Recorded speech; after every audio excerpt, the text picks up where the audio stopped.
For corrupt bells and deboken, the fire downside was the best one by far, as you could just kind of negate it pretty much all the time on 80% of the bells by immediately rolling as you use your bell. This is why certain bells, such as Corrupt Smite, was also so powerful because they essentially had no downside. However, in a recent patch, the fire downside was removed and it was replaced with the wither downside alongside with the addition of the blood downside. And now we're going to be going over which is the new best bell downside for you out of these four. Let's start off with the wither downside because it is the newest one that fire got replaced with. The wither downside, I have to say, a lot of people will say that it is just a straight up worse damage downside, but I actually disagree. The thing about wither is that it does replace your health if you use it when you're at max health. But wither generally is just the best to use whenever you are already low on HP, maybe around like half or 60-70%, because you will not lose any HP if you use it while you already have lost health, and so you basically kind of get it for free, quote unquote. But the thing is with wither is that you kind of have to be careful because you cannot remove it as easily in combat anymore. So wither is actually kind of tough to deal with, but if you know you're about to win a fight anyway, wither doesn't really matter because you're going to get your health back anyway, and it removes immediately upon knock.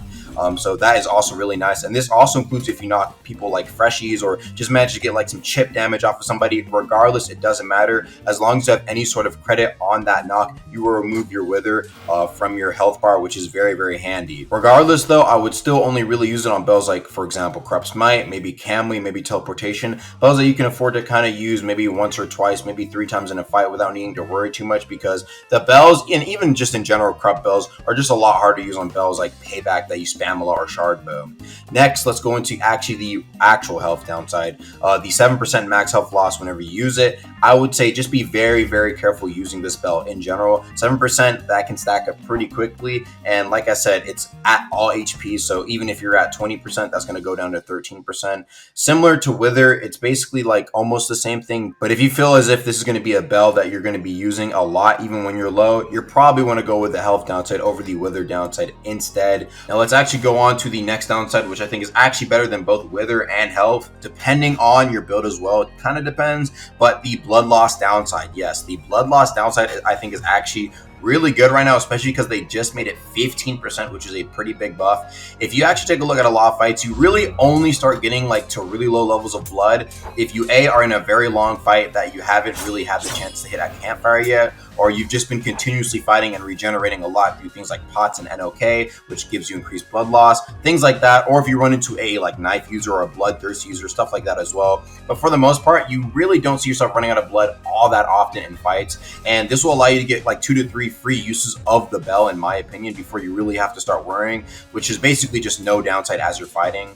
And the thing is, blood is also like, it scales with your health. So a build with 600 health has a lot more blood than a build with 400 health. The thing is though, you do have to be careful using the blood loss downside, because if you do actually end up like almost out of blood, if you're knocked, it's going to be very, very easy to just get a free grip off of you, because Bloodletter is available to pretty much anyone now, so it's very easy to get kills off of that as well. So just be watching out for that. And finally, we have Insanity. Now, Insanity, in my opinion, if you don't have the prep needed to take care of Insanity, it is probably the worst downside that you can run into. Just the true stun and the true damage that you take over the course of a battle will lead to you getting comboed, and you'll just take a lot more damage than like the 7% or the 10% from Wither.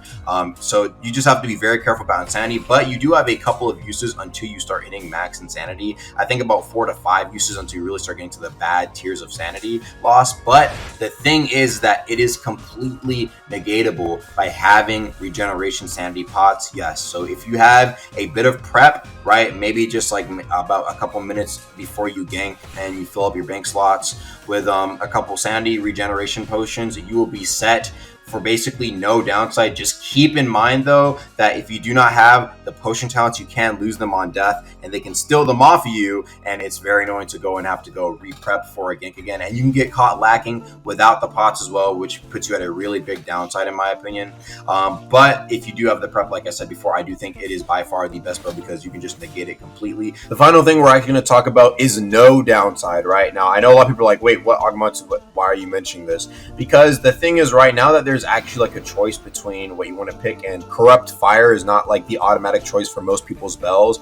You actually have to consider if you actually even want a downside to begin with, and there's a lot of bells that can actually still be very performant even without a downside. Like I said, you can still get the Camly combat variant, with no downside, right? Which can maybe save you depending on what downside you were picking originally, right? For example, I still think Shardbow is still very good without the downside, because the upside you get is not really that crazy.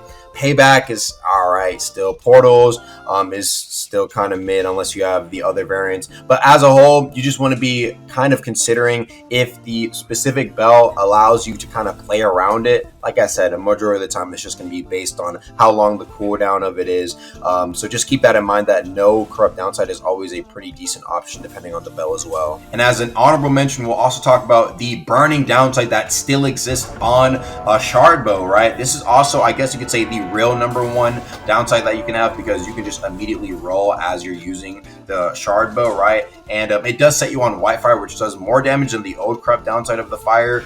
And it sets your opponents on fire. This is a hard-coded downside that you cannot get rid of. This is the only downside you can get on Corrupt Shardbow, so keep that in mind. It is a unique case, but this is actually the number one downside. So if I had to give my order, I think Health and Wither are equal to each other. It just depends on what you're feeling for your build. Next up is Blood Loss. After that, you have the Insanity downside with Preparation, and Insanity might be equal or worse than Health and Wither if you don't have the prep needed. And then on top of that, you have the Sacred Code downside at the very end. Now let's actually get into the last topic, corrupt downsides in PvE. For the most part, right, everyone kind of already ran Insanity or things like Health, because the thing is, PvE downsides, they don't really exist, because for the most part, if you are already out of PvP combat, you are already not really dealing with the downside, to be honest. For example, right, if you are in PvE combat, you can just health pack off the monster you kill. Insanity, for example, you get the sanity back if you're a deep bound, and this is also true for Wither and Blood. If you have Grand Feast, you can recover the blood by killing the monster. It's pretty easy to do. And then for the Wither downside, Wither's already automatically cleared whenever you kill a monster in PvE as well, so there's basically no downside for any corrupt bell you pick. However, what I do recommend is, if you are trying to do things like Hell Mode, please consider the list before, as it does actually end up mattering if you get put in PvP combat, because they did fix things like PvE clearing up Wither if you're in PvP combat. However, this doesn't go for Insanity. You can still clear your Insanity from killing a mob if you're deep bound, so that is a deep bound exclusive thing. Also, with the health downside, obviously, you can't do that either. And of course, finally, the blood loss. Grand Feast actually still does give you blood if you kill a mob in PvP combat. So the two I would recommend there is either the Insanity downside or the blood loss downside for PvE players who are going to interact with PvP potentially. That's gonna be pretty much all for the video, guys. Please let me know what you think down in the comments down below. And if you think one is better than the other, let me know why. And that's gonna be all. Peace.